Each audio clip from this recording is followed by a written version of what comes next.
La Cité de Dieu de saint Augustin, livre 4e, chapitre 27, des trois espèces de Dieu distinguées par le pontife Scaevola.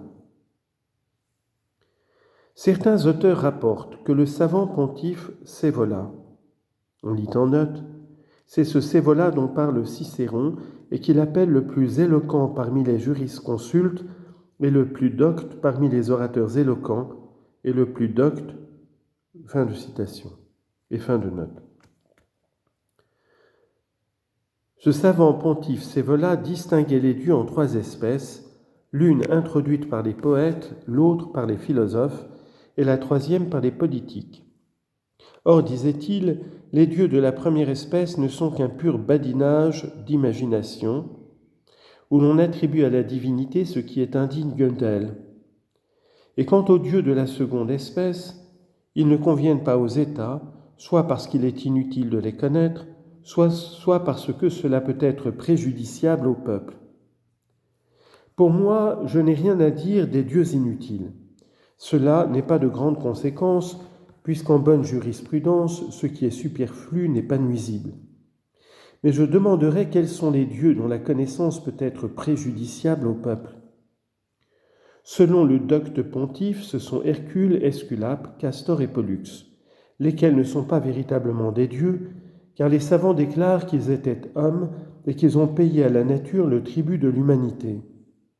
Qu'est-ce à dire, sinon que les dieux adorés par le peuple ne sont que de fausses images, le vrai Dieu n'ayant ni âge, ni sexe, ni corps? Et c'est cela que Scaevola veut laisser ignorer au peuple, justement parce que c'est la vérité. Il croit donc qu'il est avantageux aux États d'être trompés en matière de religion, d'accord en ce point avec Varron, qui s'en explique très nettement dans son livre des choses divines. Voilà une sublime religion, et bien capable de sauver le faible qui implore d'elle son salut, au lieu de lui présenter la vérité qui doit le sauver, elle estime qu'il faut le tromper pour son bien. Quant aux dieux des poètes, nous apprenons à la même source que Scaevola les rejette comme ayant été défigurés à tel point qu'ils ne méritent pas même d'être comparés à des hommes de quelque probité. L'un est représenté comme un voleur, l'autre comme un adultère. On ne leur prête que des actions et des paroles déshonnêtes ou ridicules. Trois déesses se disputent le prix de la beauté, et les deux rivales de Vénus ruinent Troie pour se venger de leur défaite. Jupiter se change en cygne ou en taureau pour jouir d'une femme. On voit une déesse qui se marie avec un homme et Saturne qui dévore ses enfants. En un mot, il n'y a pas d'action monstrueuse et de vice imaginable qui ne soit imputée aux dieux, bien qu'il n'y ait rien de plus étranger que tout cela à la nature divine. Ô grand pontife Scaevola, abolis ces jeux si tu en as le pouvoir. Défends au peuple un culte où l'on se plaît à admirer des crimes pour avoir ensuite à les imiter.